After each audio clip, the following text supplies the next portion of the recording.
Okay, I wanted to make this around about sunset because this is when dogs go the most wild. And I wanted to show you that there's no such thing as dangerous dogs. There are dogs that have been trained to do dangerous things, but there's a way to act around dogs, whether they're caged up, whether they're chasing you, and it's especially happening when you're riding a bike or when you're running, because you're doing an activity that they don't regularly see, the dogs don't regularly see. So let's go and experience what it's like in Thailand, because of all the places that I've ran, and the main place I've run is kind of the UK, Spain, Thailand. I've also run in Indonesia, where it's very rare to see runners.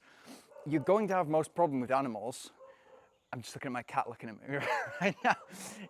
You're going to have most problems with animals when they're not seeing lots of cyclists or they're not seeing lots of runners. So you're going to have more problem because it doesn't, the dog gets confused when it sees a cyclist, because the cyclist the silhouette looks like a motorbike, but they can't hear the noise, so it gets confused, and therefore it might kind of decide that there's some danger, and therefore might decide to do something about it. So let's go and see what it's like just on the street here, the small street, then we'll go onto a bigger street and we'll encounter different dogs in different ways. And because it's the sun setting and it's been really hot today, dogs have been sleeping all day and they start to gather up energy, which is exactly the same first thing in the morning. So if you're going out first thing in the morning to run or first thing in the morning to cycle, this is when you're going to encounter most problems with dogs. But there's no such thing as a dangerous dog.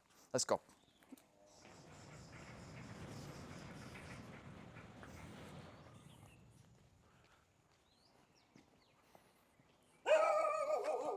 Take a leaf out of my book.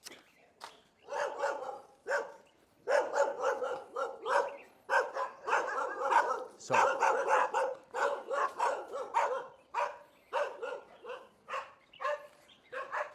best thing you can do right now is just ignore them. Just completely ignore them.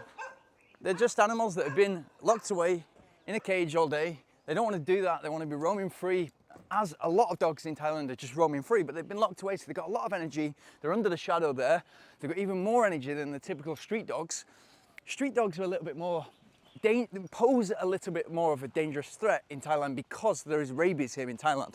Little cat there, but no danger to us. Hey, and oh, beautiful little kitten.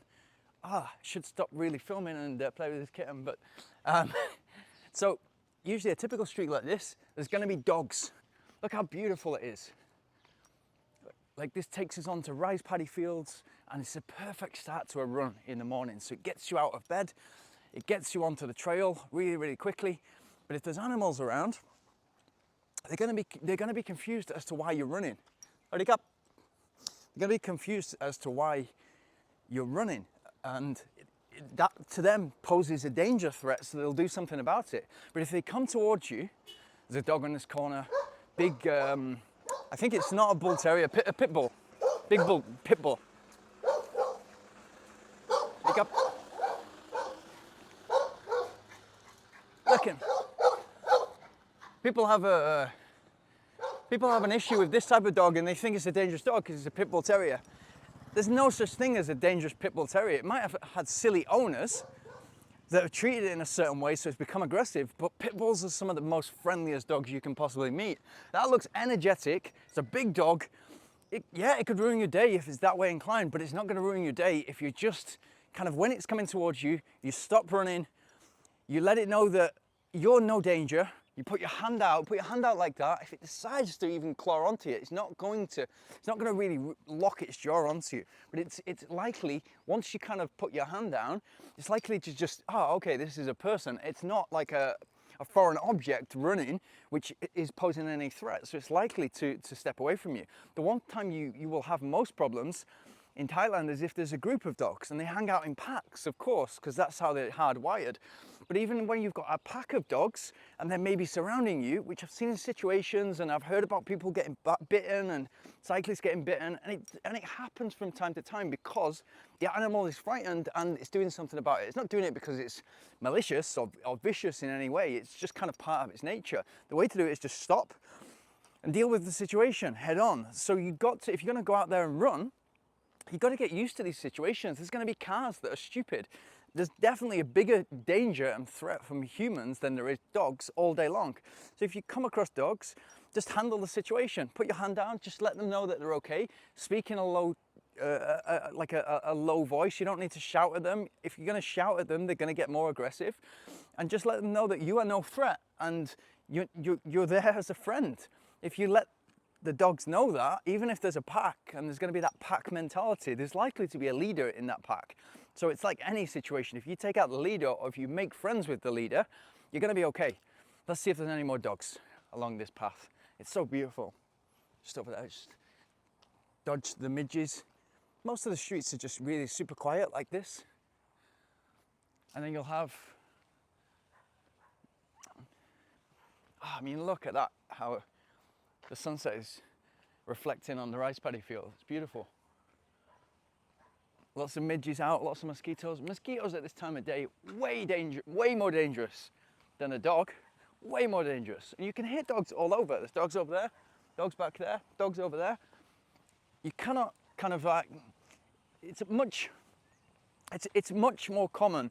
If you're running in the Spanish countryside, there's farm dogs, and their job is literally to protect the farm, to stop things from getting stolen from the farm.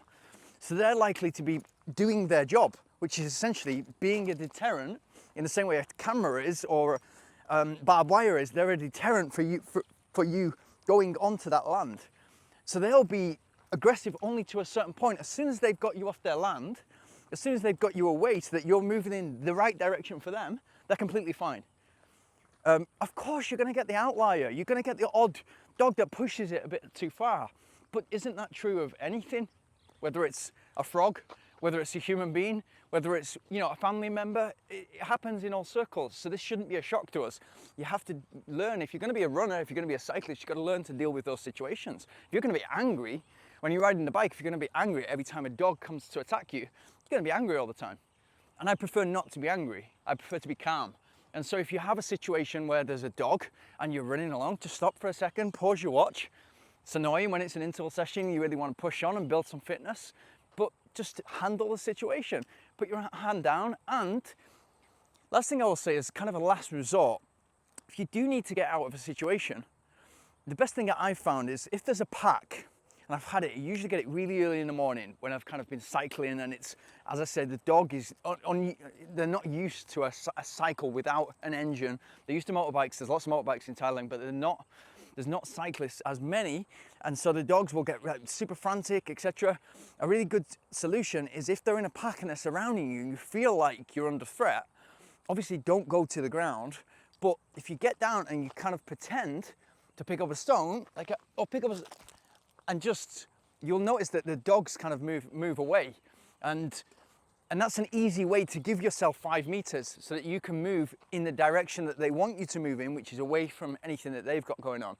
So just kind of be sensible, be calm in the moment. They're obviously going to sense, they're going to sense fear, and they will do something about that. So if you kind of just relax, calm in the situation, learn how to deal with the situation, that means that when you're running or when you're cycling or whatever you're doing outside, you're just going to be more calm about the situation, and you're going to be able to handle it, and you're going to build confidence that way to know that, oh my, what if I don't know this neighborhood, what about if a dog comes or whatever. People even avoid neighborhoods because there are dogs there. You don't need to do that. You just need to kind of get to know the dog, and then the dogs will get to know you, and everything will be fine. So just relax when it comes to dogs. It doesn't need to be fearful encounter.